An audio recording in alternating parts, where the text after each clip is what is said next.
this is David from Southside Detail. Today we'll be going over how to do a paint correction. As you can see, we got this blue Ford Taurus in front of us. It does have some scratches and swirls in the paint, so we're going to work on correcting that, improving clarity and gloss.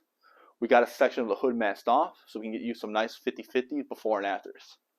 Before we begin polishing, we did do the prep on the car itself. The prep stage is really important. That's such as washing the paint itself and clay barring it using a strip wash to remove any existing waxes and sealants. Alright, so I got my equipment in front of me. This is what we're going to be using today to do this paint correction. This is my dual action polisher from Rupes, matched up with their 5-inch yellow foam pad. It's going to be good for the size of the panel we're working with and the defects we're going after. This is their DA fine polish from Rupes that we're going to be using as well. It's important to measure before you start polishing. Measure the actual clear coat on the paint so you can safely polish. So we're going to be doing that first. And to actually see the scratches and swirls in the paint itself, it's good to have a color temperature matching light so we can actually see what we're doing when we're polishing. And then having some quality microfiber towels is important too, so you can clearly buff off after you're done polishing to see your results. Before we begin polishing, it's always a good idea to measure how much paint you're working with, just so you can safely polish. So with this paint thickness gauge, it'll give us an idea of how much paint itself is on the hood. So we'll just go ahead and gently place it on the hood. So we're looking at 6 mils, 5 mils. And as you can see, different areas of the panel may have different levels of paint, so it's always good to have a paint thickness gauge like this. So far in this area we measured, it's a really safe level of paint. 5.5, 6 mils. So what this is telling me, we can safely do a polish on this car. We'll measure the rest of the car before we actually begin polishing as well. But if you're anything under 2 mils, then you're looking at too thin of clear coat, and I wouldn't recommend polishing. Now that we know how much paint we're working with, we're ready to start polishing. The first step is going to be priming the pad itself. Rupes does have a defined way to do this. So how we're going to do this, you're actually going to place a line from the inside, just like this on the polish, run to the outside. You do this in 4 spots of the pad itself. As you can see here, it doesn't have to be perfect. So now that's set up like that. We're actually going to place this on a panel. So right on the hood we're working with. We just place it flat like this. When you're polishing, it's important to have a certain amount of pressure. You don't want too much or too little. When I polish, I really just use my hand pressure and I let the polisher do most of the work. So when I'm priming this pad, it's going to be 15 seconds in one spot. There are different speed settings. I usually like to prime the pad in speed setting 2. And we're going to turn it on here and let it go for about 15 seconds.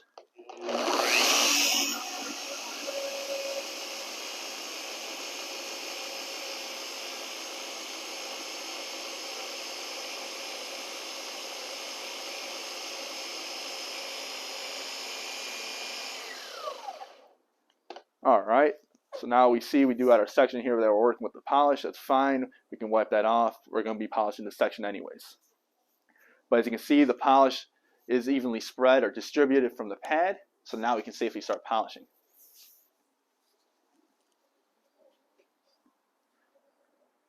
So when we're working in a section, after we're done priming the pad, you can go ahead and put a little more polish.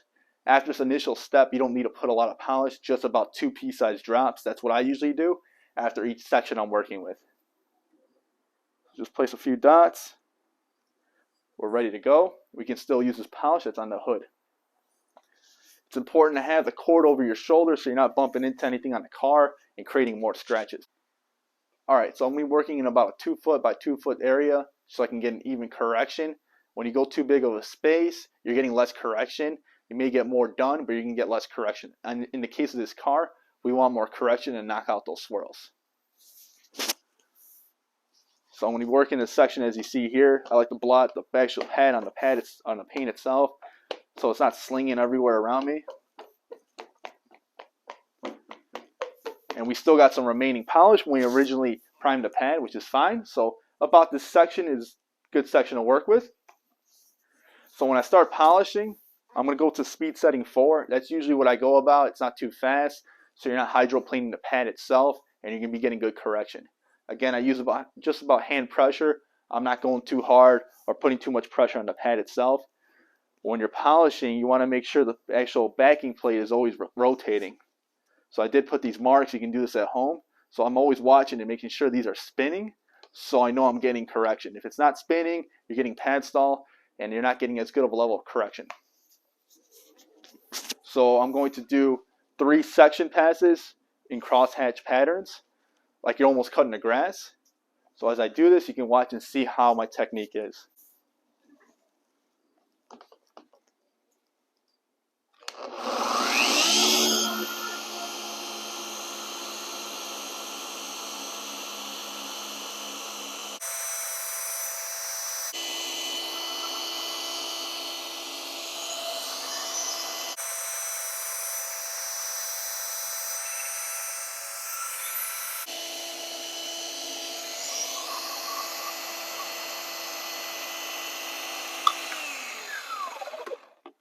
Alright, so when I'm done with the section, I always like to finish and actually press the trigger and make sure the pad itself is done rotating, because if I lift up, I can get sling and then I'm getting polish everywhere.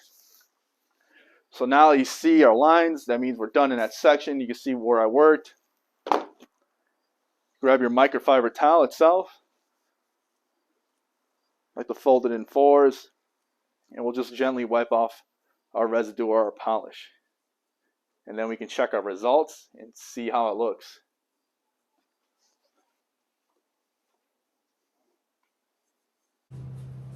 Alright, so we're going to finish the rest of the section of his hood that we have masked off, so you can continue to see my technique and watch as I polish, and we'll actually get our end results and see how it comes out.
Alright, so as you can see, I did a little more than 3 passes, more like 4. I just wanted to make sure I can get certain sections. That worked a little bigger of a section than I said, about 2 by 2. So I just want to make sure it was evenly corrected. Another thing, if you notice, I'm clearly watching, making sure this backing pad is always spinning. because certain areas like this hood right here, we got this different level. At this point, the pad stops spinning as much. So I want to make sure you're always flat so you continue to get pad rotation and getting correction. So we're going to wipe this section off.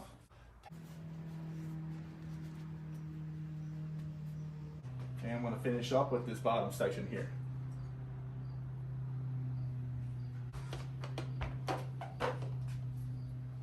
Make sure you're on speed setting forward.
Okay, let's just wipe this section off.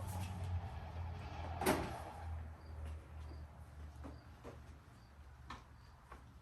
looks like we already got some really nice results. All right, so now we're on the left side of the hood. This is the uncorrected side. You can see me moving my light. You should be able to pick up on the scratches and swirls. Again, this is what we're going after. Now let's move on to the side we just corrected. And now you can notice improved clarity is actually improving the gloss, and it actually removed a lot of a haze or oxidation. So now it's got a deeper blue look to it, more of a wet blue look.